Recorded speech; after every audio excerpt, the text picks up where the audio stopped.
At work, numbers rarely frightened me.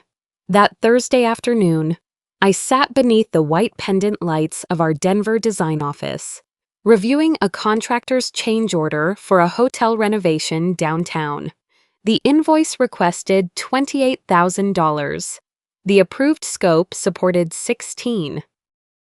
I circled the difference with my red pencil, checked the attachments twice, then sent the file back with a request for labor records, material receipts, and written authorization. Nothing about the discrepancy looked accidental, but I carefully withheld judgment. Across the partition, my coworker Ben leaned over and grinned. "No number survives once you start asking where it came from," I smiled. At work, questions were not accusations. They were simply how you kept a project honest. My phone vibrated beside the drawings.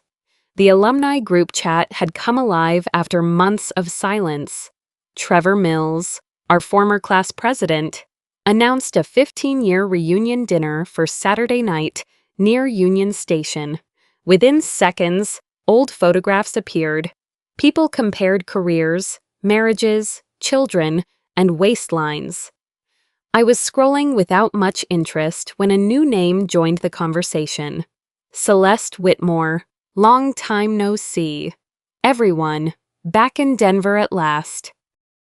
The replies arrived so quickly they seemed rehearsed.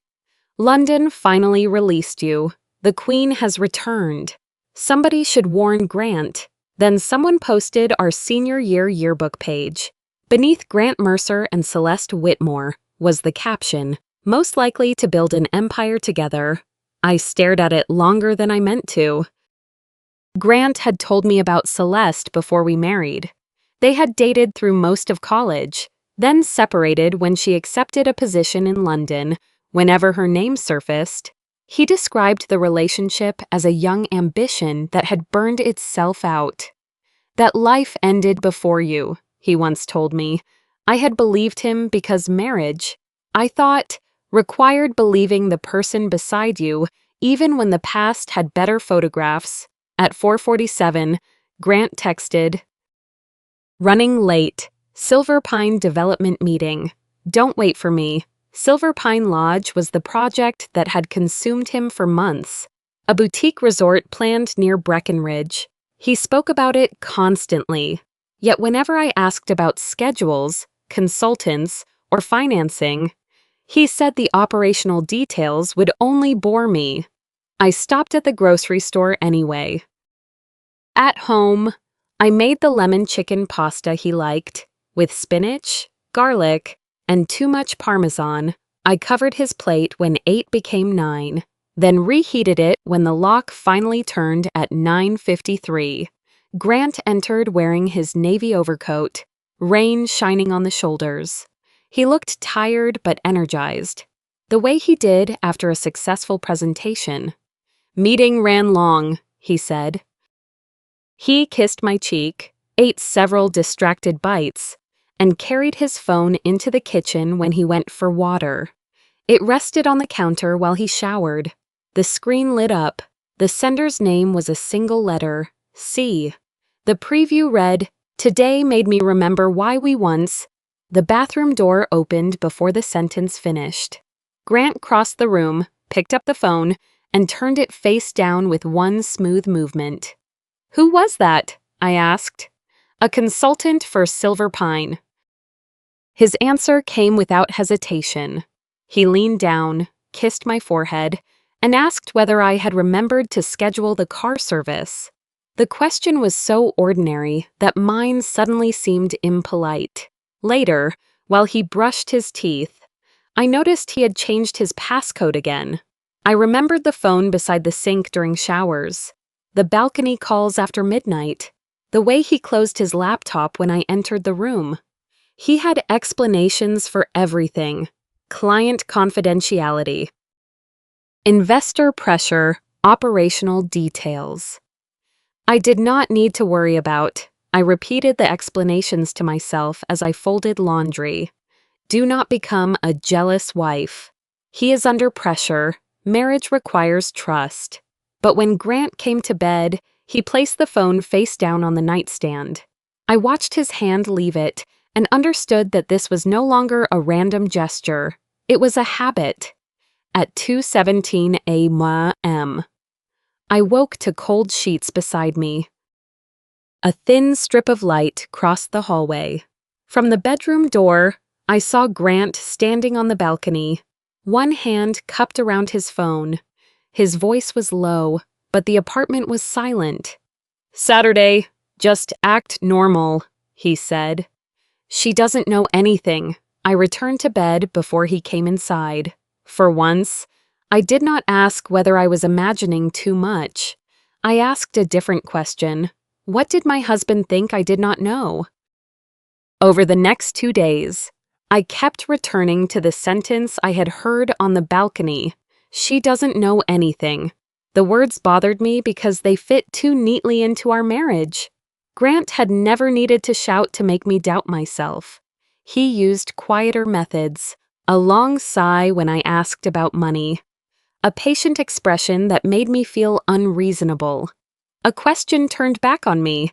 "Why can't you trust me?" Then came the silence. Not angry silence. Exactly. Something colder. He would answer emails, wash a glass, or watch television as if I had disappeared. Eventually, I would apologize just to make our home feel inhabited again. 6 months earlier, I had asked when he planned to begin repaying my parents. Grant had set down his fork. "I'm working 70 hours a week to give back more than they ever gave us. Can you stop turning every dinner into an audit?" I had apologized before dessert. After that, I mentioned the loan less often. 3 years earlier, Mercer Hospitality Studio had been weeks from closing. Grant had lost 2 clients, and the bank refused to extend his credit line. My father, Walter, delayed replacing the roof. My mother, Ruth, postponed retirement by a year. Together, they lent Grant $95,000. It was not a handshake arrangement. There was a written promissory note, a 5-year term, and Grant's personal guarantee. The balance would come due in 3 months. I remembered the day we signed it at my parents' kitchen table. Mom had baked an apple pie. Dad spilled coffee near the bottom corner, leaving a pale brown crescent beside Grant's signature. Grant had called them Mom and Dad that afternoon. He had promised they were investing in a family, not rescuing a business. Then he had taken my hand and said, "You will never have to worry about money because of me." On Friday evening, I stopped at a coffee shop near my office and found Naomi ahead of me. We had been friends since graduate school. Naomi worked in compliance for a hospital system, so she understood the difference between suspicion and documented risk. When she saw my face, she ordered 2 coffees. I told her only part of the story: Celeste's return, the message from C, the balcony call, and Grant's explanation that she was consulting on Silver Pine. Naomi did not say he was cheating. She asked 3 questions. "Has he met Celeste without telling you?" "Yes." "Has he hidden financial information from you?" "Yes." "Are you afraid of how he will react if you ask directly?" I looked at my coffee before answering. "Yes." Naomi folded her hands around her cup. "You do not need to know exactly what he is doing to know you no longer feel safe asking." That night, while Grant attended another project meeting, I opened the wooden document box in our study. I photographed the promissory note, our joint account statements, the condo deed, our latest tax return, and documents showing Grant's ownership interest in Mercer Hospitality Studio. I uploaded the images to a password-protected folder. I did not remove, alter, or destroy anything. While sorting mail, I noticed an envelope from the Colorado Secretary of State addressed to Juniper Peak Hospitality, LLC. Grant had never mentioned that name. I did not open it. The envelope belonged to a company, not to me. I photographed the front, including the postmark, and wrote down the date, later. Grant entered the study holding a 2-page document. "It's just a tax acknowledgement," he said. "I need your signature as my spouse." I read the first page, then slowed at a paragraph referring to a waiver of rights to request information concerning a newly formed business entity. I placed the pages on the desk. "I want someone to review this first." Grant smiled, but there was no warmth in it. "I knew you would make this complicated." The following afternoon, Patricia called. She reminded me to dress appropriately for the reunion and not allow college history to make me insecure. "Grant is standing in front of the biggest opportunity of his career," she said. "Do not let Saturday night become the story people tell about the two of you," I asked. "You know Celeste is working with Grant?" Patricia paused one beat too long. "He needs the best people." After we hung up, I understood that Patricia had known before I did. I texted Naomi, "Keep your phone close Saturday night." Her reply came immediately, "Always." I placed my phone, a copy of the promissory note, and my red pencil inside my bag. I did not know whether I was preparing for a conversation, a separation, or something far worse. The dinner took place in a private room at Denver Union Station after the larger reunion ended downstairs. There were 12 of us, former classmates, several spouses, and people more interested in comparing lives than remembering college. Trevor arranged the smaller gathering because the official event was too crowded for real conversation. At the center of the table sat a box of cards labeled "Where Are We Now?" Trevor explained that each card held a question about the years since graduation. He said it was meant to keep the evening light. The room made lightness feel expensive. Brass fixtures reflected against dark windows. Trains moved beyond the glass like silent streaks. Every chair had been placed carefully, and every setting suggested that nothing embarrassing should happen there. Grant sat beside me, relaxed and polished. He had spent more time choosing his jacket than he usually spent dressing for dinner with me. Celeste arrived 20 minutes late. She wore a cream silk blouse, black trousers, and gold earrings. Nothing about her outfit was loud, yet the room adjusted around her. Her confidence did not come from demanding attention. It came from expecting it would already be waiting. Grant stood before anyone else did. Celeste hugged Trevor, greeted Owen and Paige, then turned to me.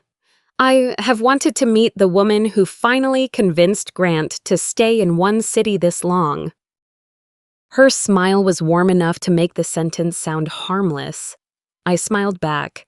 "So have I." For 1 second, something changed behind her eyes. Trevor pointed toward the open chair near Grant. He explained that Celeste and Grant were working on the same project and would probably want to talk business. I was seated on Grant's other side. Rebecca, the wife of one of Grant's classmates, looked between us. "I can switch with Celeste," she offered. "It might be easier." Paige laughed before anyone answered. "Come on, we are all adults." The sentence landed exactly where she intended it to. If I objected, I would become the only person in the room behaving like a child. I said nothing. Dinner began with stories about professors, cheap apartments, and people everyone had forgotten dating. Celeste did not mention Grant immediately.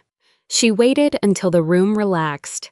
Then she told the story of the winter Grant drove through a snowstorm to bring her medicine. "I had the flu and refused to admit I needed help," she said. "He showed up with soup, cold medicine, and that ridiculous green coat." Grant smiled. "It was blue." Celeste laughed. "No, your coat was blue. Mine was green." Grant nodded as though the correction mattered. "She wore a dark green sweater," he said. The sleeves were too long. The room softened with nostalgia. I looked at my husband and remembered he had forgotten 2 of my medical appointments that year. Later, Celeste described the diner where she and Grant once sketched a dream hotel on a paper napkin after midnight. It had 12 rooms, no television, and a library instead of a lobby, she said. 14 rooms, Grant corrected. And the library had a fireplace in the center.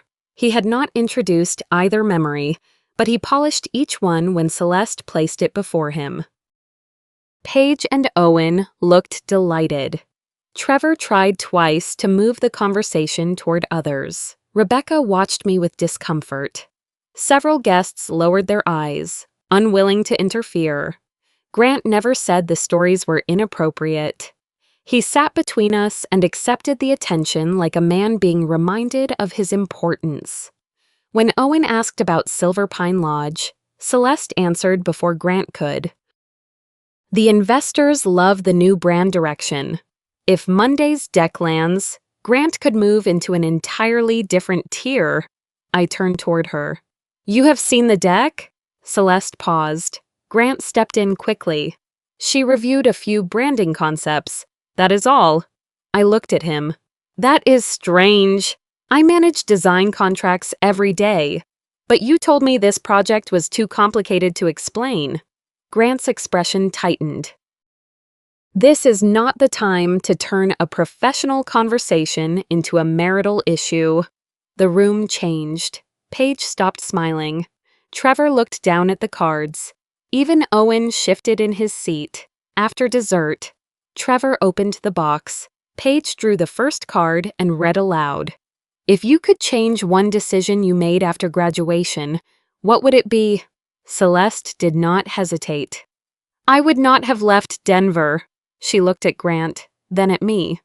Some opportunities only come once. No one laughed. Trevor reached for another card, but Paige leaned across the table. What about you, Grant? Is there a road you still wonder about? Grant looked at Celeste longer than the question required. There are roads I still think about. He had not named her. He had not denied me. He had left himself enough space to retreat later. I did not cry. Celeste placed her hand near his on the table. Grant did not move away. Some betrayals do not begin with a kiss. They begin when someone watches you being humiliated and decides their silence is more useful than their loyalty. I left the private dining room because I needed 2 minutes in which no one expected me to look gracious. I was not running away. I stood in the hallway beside a framed photograph of Union Station in winter and breathed until my face no longer felt hot. Behind the wall, dinner continued without me. I could hear chairs shifting, glasses touching, and Paige laughing too loudly. When I turned back toward the room, I heard Celeste's voice near the bar. Did you ever really think about what we might have become? I stopped before the corner. Grant answered quietly. Letting you leave is the thing I regret most, but I need to handle everything in the right order. The first sentence hurt as much as it should have. The second frightened me more. In the right order. That did not sound like nostalgia. Nostalgia looked backward. Order implied steps, timing, and something already moving toward an ending. I heard Grant say he needed the restroom. Celeste returned toward the dining room while he left his phone on the bar counter. I did not touch it. The screen lit up where anyone passing could have seen it. The message was from Marcus. Wire for $42,500 to CWW. Brand posted. I still need signed MSA, W-9, and vendor approval before Monday. For several seconds, the hallway became perfectly still. I knew every term. An MSA was the Master Services Agreement defining the relationship, responsibilities, payment terms, and legal protections between companies. A W-9 identified a vendor for tax reporting. Vendor approval confirmed that the company had been reviewed and authorized before payment. At my office, a $42,500 payment. Without those documents would not be processed. It would be flagged and held until someone explained why procedure had been reversed. Here, the money had gone first. The paperwork was chasing it afterward. C.W. Brand. Celeste Whitmore. She had mentioned that she was reestablishing her business after returning from London. Grant had told me no formal branding contract had been signed for Silver Pine. The payment was not suspicious merely because Celeste was his former girlfriend. It was suspicious because the transaction did not behave like a professional expense. Grant returned from the restroom. I stepped aside before he saw where I had been standing. He picked up his phone and slipped it into his jacket without checking the screen. When I returned to the table, dessert plates were being cleared. Celeste had resumed her place beside Grant, composed again, as though I had not heard them discussing a future that required things to happen in order. I sat down. Then I asked, "Celeste, what is the legal name of your company?" Conversations stopped in pieces rather than all at once. Celeste blinked. Brand strategy. When was it formed? About a month ago. Grant turned toward me. Elena, enough. I kept my eyes on Celeste. Have you signed a services agreement with Mercer Hospitality Studio? She looked at Grant before answering. We have agreed on the main terms. That was not my question. Grant placed one hand flat on the table. You are turning a pleasant evening into an audit. No, I said. I am asking because your accountant just confirmed that $42,500 was transferred to Celeste's company, even though he is requesting the contract, tax form, and vendor approval. The room went silent. Paige stopped smiling. Owen lowered his eyes. Trevor shifted his chair toward Grant. Maybe the two of you should discuss this privately, he said. Rebecca spoke before Grant could answer. Her question seems reasonable. Celeste sat straighter. It is a retainer. Branding consultants are paid retainers all the time. After contracts are signed, I said. Grant's jaw tightened. The money came from the company operating account. It did not come from our personal checking account. I chose my words carefully. I am not claiming I have the right to approve every invoice your company pays. I am asking because that company was rescued with a loan from my parents. Its value was built during our marriage, and you transferred a large amount to your former girlfriend without the basic documentation any legitimate vendor would be expected to provide. A few people looked toward Celeste. She reached for her water but did not drink. Grant said, You do not understand how early-stage hospitality projects work. I opened my bag and removed the copy of the promissory note. I did not place it on the table for spectacle. I placed it there because Grant was trying to erase the bridge between his company and my family. The coffee stain remained near the bottom corner. $95,000, I said. Signed by you, personally guaranteed, due in 3 months. Grant stared at the paper. You are humiliating me. You only call it humiliation because this is the first time I asked before you had time to prepare an answer. Trevor looked away. Paige folded her napkin. Owen said nothing. Celeste's confidence had begun to thin, but she held her voice steady. There is nothing improper about the work I am doing. I turned to her. Then explain one thing. She waited. If this is a legitimate transaction, why is the accountant still asking for a contract after the money has already been transferred? Celeste looked at Grant. Grant did not look back. For the first time that night, I watched her understand that if everything collapsed, he might leave her standing alone in front of the question. Grant lowered his voice. We will discuss this at home. I have not agreed to go home with you. His expression barely changed, but the tone did. We are going home, Elena. That was when I understood he did not want to explain anything. He wanted to remove me from the room, away from witnesses, and return me to the place where silence had always worked in his favor. Celeste leaned forward. The payment was for brand strategy.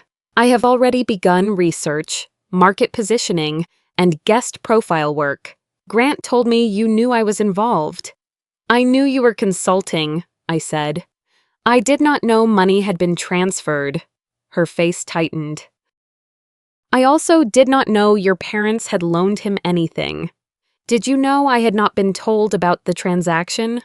Celeste looked at Grant. She did not answer. It was not a legal confession.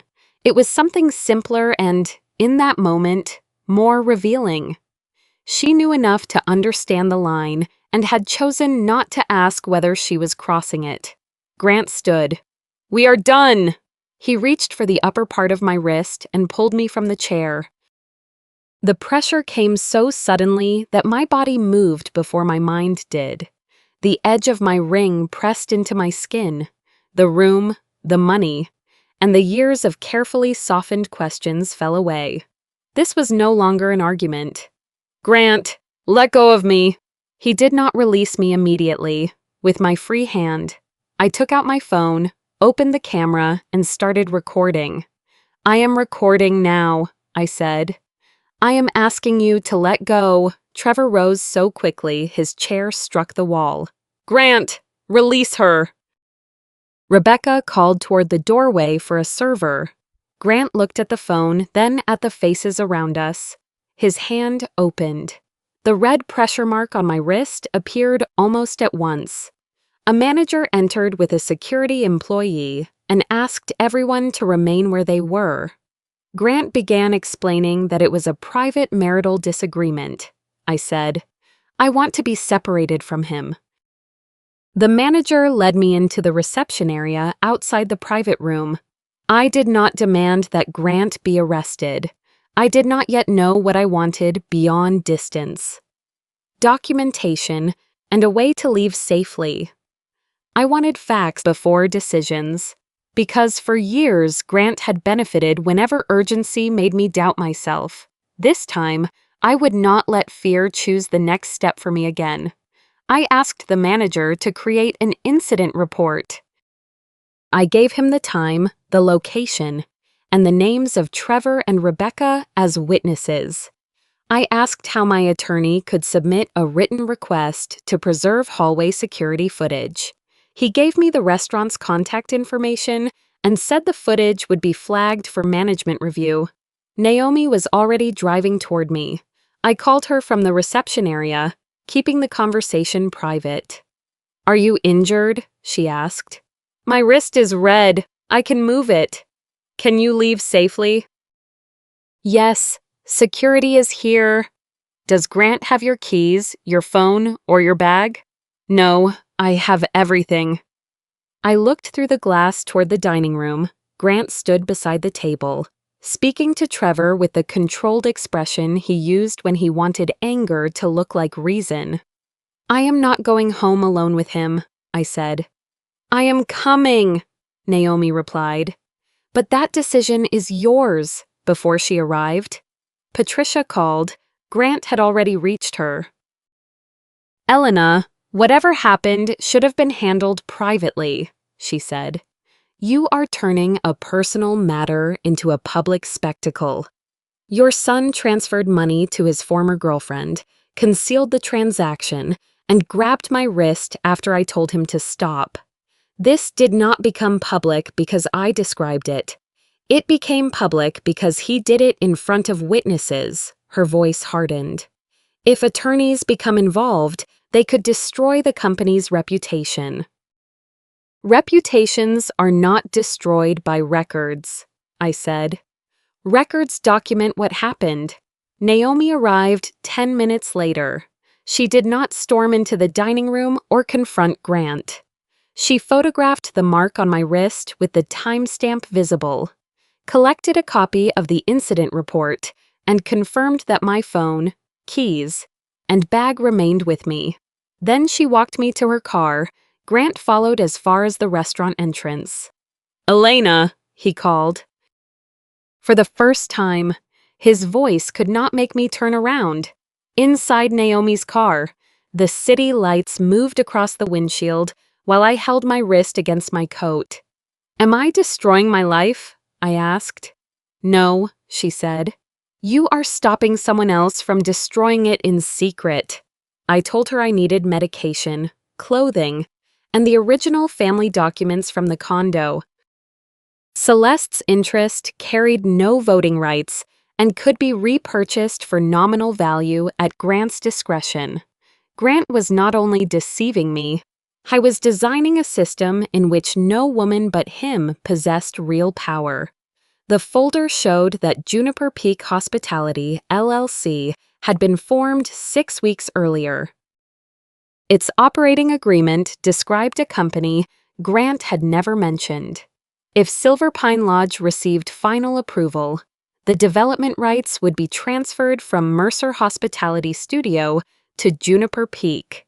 Celeste would receive 30% of the economic interest, but no voting rights. Grant could buy her share back for a nominal amount whenever he decided certain conditions had been met.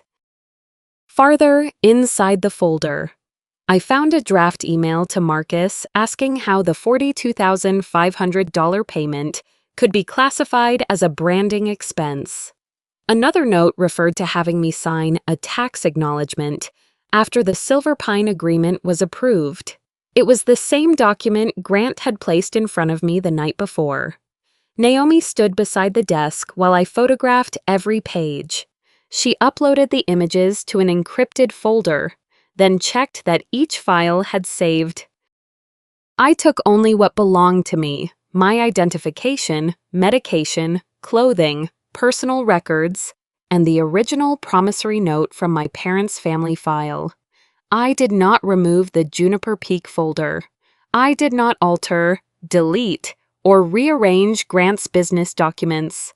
I was closing my suitcase when the front door opened. Grant entered the bedroom without raising his voice. "You are panicking over an unfinished document," he said. I held up my phone, showing him the photographed ownership page. Why is a new company with Celeste's name on it being prepared to receive Silver Pine without my knowledge? Mercer Studio needs to isolate project risk. Juniper Peak is only an option. An option you formed 6 weeks ago. Celeste needed an incentive to commit her time. You do not understand how these structures work. I placed the phone on the dresser and took the red pencil from my bag. On a printed photograph of the file, I circled 3 facts. The money had already been transferred. The LLC had already been formed. The draft email already discussed getting me to sign away the right to request information. Options do not move money, I said. Plans do. Grant's composure tightened. You review contracts other people create. Do not pretend you built any of this. The contempt in his voice was almost a relief. It was cleaner than concern. You are right, I said. I did not build your company, but my parents kept it alive long enough for you to have the chance. Naomi remained near the doorway, silent but present. Grant called his mother. Patricia arrived within 20 minutes, still wearing the dark coat she used for charity dinners. She looked at my suitcase before she looked at my wrist. "This is escalating beyond reason," she said. I showed her the ownership document. Patricia admitted Grant had told her Celeste might join the project. She said she believed I should not be burdened with details until the opportunity became certain. A mature marriage does not require one spouse to supervise every decision, she said. Did you know he paid her? Patricia looked toward Grant. I did not ask. That is how you helped him, I said. Not by lying, by repeatedly choosing not to ask the question that might make you uncomfortable. Her face hardened. Then she said what she had used against me before. You have been emotionally fragile for years. Elena, not having children has made you see rejection everywhere. The room became quiet. Grant had missed 3 fertility clinic appointments.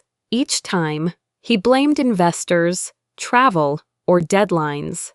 He had never completed the testing the doctor requested. Still, he had allowed Patricia to speak as though my body alone had failed our marriage. He never finished his tests, I said. Patricia turned toward him. Grant's jaw tightened. That has nothing to do with tonight. It has everything to do with tonight. You let me carry the shame for something you did not care enough to investigate for years. I had apologized when Patricia asked whether I was trying hard enough. Grant had stood beside me and said nothing. The money was betrayal. This was something deeper. Grant stepped closer, lowering his voice. Stay tonight. We can talk in the morning without attorneys turning this into a war. He still had not apologized for Celeste, the payment, the hidden company, the document, or his hand on my wrist. He was not asking me to repair our marriage. He was asking me to delay the consequences.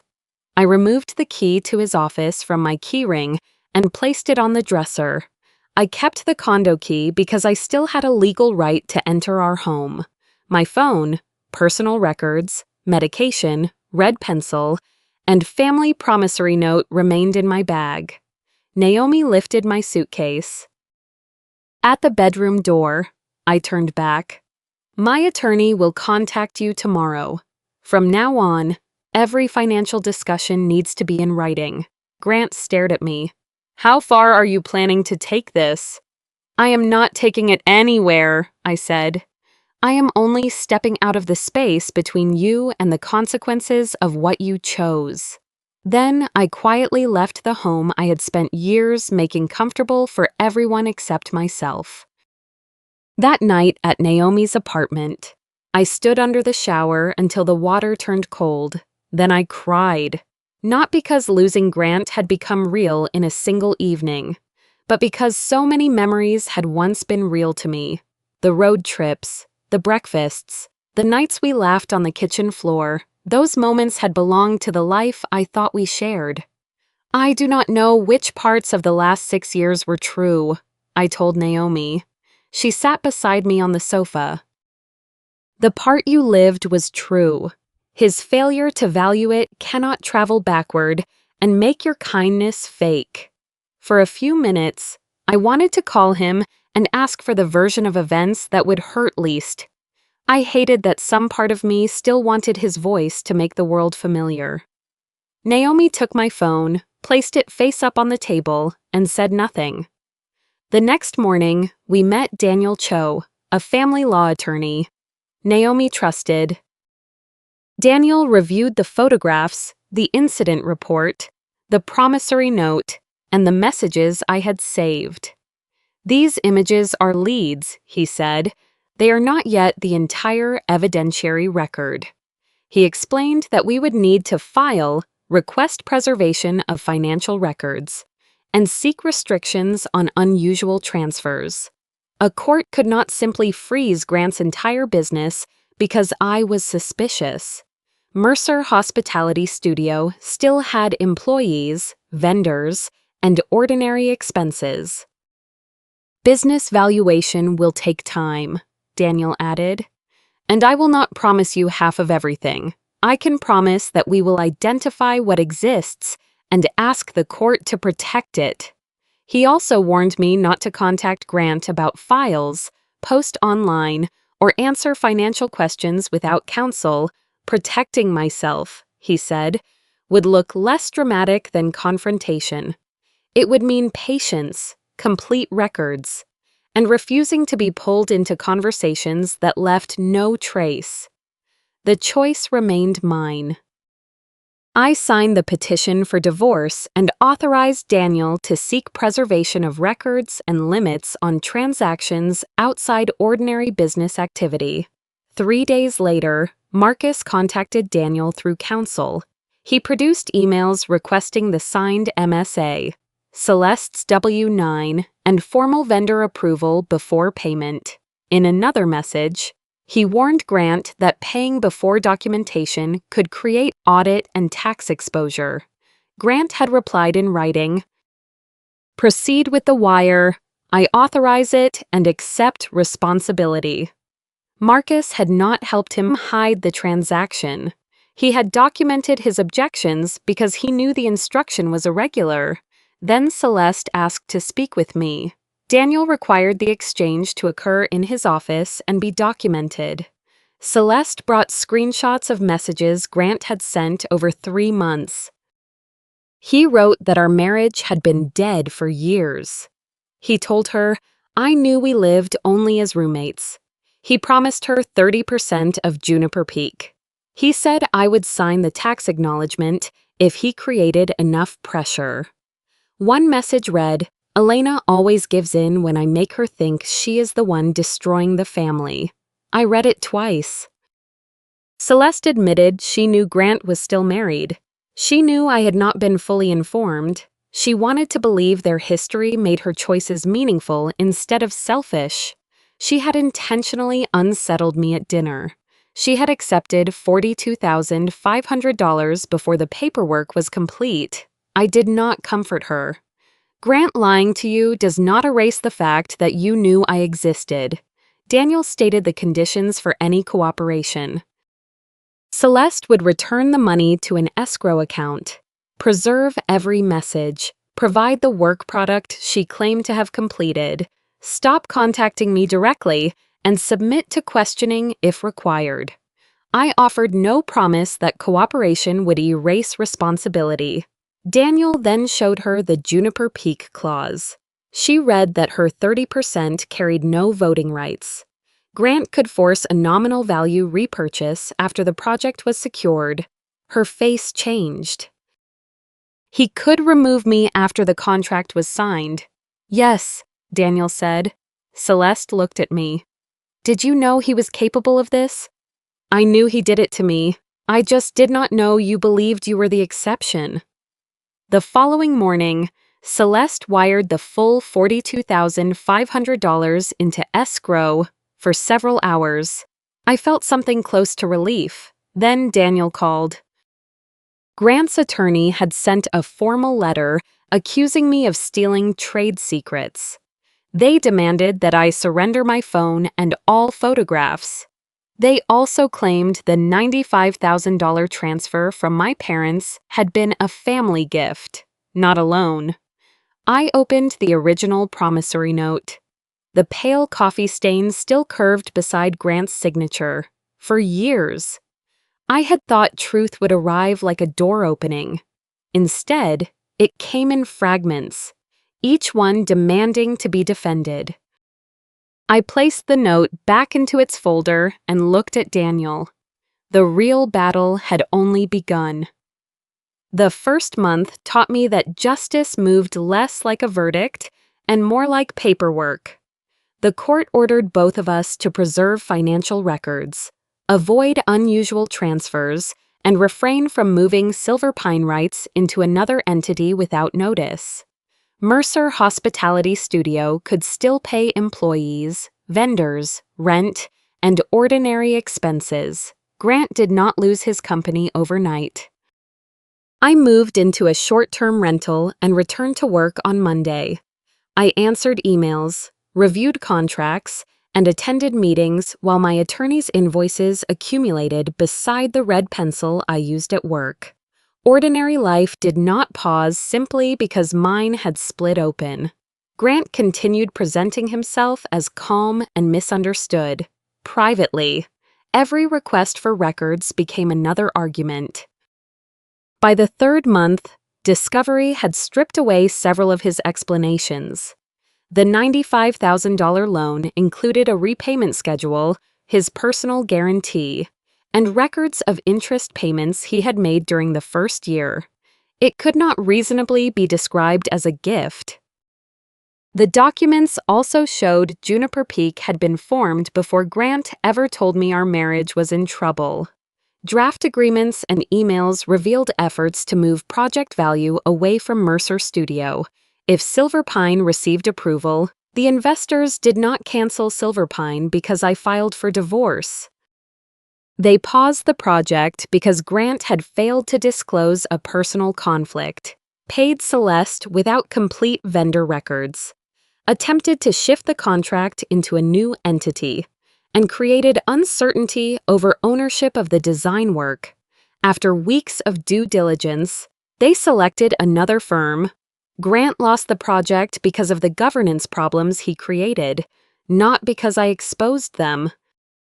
Celeste returned the money, lost her role in Silverpine, and paid her own legal fees. One client suspended work after learning about the undocumented payment. Several former classmates stopped inviting her to gatherings, but the world did not completely abandon her. She began rebuilding her consulting practice with signed contracts, documented scopes, and no connection to Grant. I did not forgive her, and we did not become friends. Her cooperation mattered. So did the choices that made cooperation necessary. Patricia did not apologize immediately. For months, she insisted I had made everything larger than it needed to be. But when the records showed that Grant had hidden the loan, designed Celeste's ownership to be disposable, and involved Patricia's charitable network in promoting Silverpine, she could no longer defend him without damaging herself. She lost a seat on a fundraising board connected to the project because she had failed to disclose the conflict. I had not reported her. The board discovered it during its own review. I paid a price too. Legal fees consumed savings I had planned to use for a house. Several mutual friends disappeared, some nights. I opened Grant's contact and stared at his name. I still flinched when someone placed a phone face down on a table. Therapy helped, but not like a door opening. It was slower. I learned to notice fear without obeying it, to ask for help without apologizing, and to accept that missing someone did not mean returning to them was safe. In the 11th month, we reached a settlement. Grant kept Mercer Hospitality Studio. An independent expert valued the company, and I received an equalization payment based on the marital portion. The condo was sold at market value, and the remaining proceeds were divided according to the agreement. My parents received the full $95,000, plus the unpaid interest. Celeste's $42,500 returned to the marital estate. I did not ask to own Grant's company or destroy his ability to work. Grant did not leave with nothing. He kept his business, his professional license, and whatever future he could build honestly. What he lost was Silverpine, part of the company's value, the condo, credibility with several partners, and the ability to control the story by telling it first.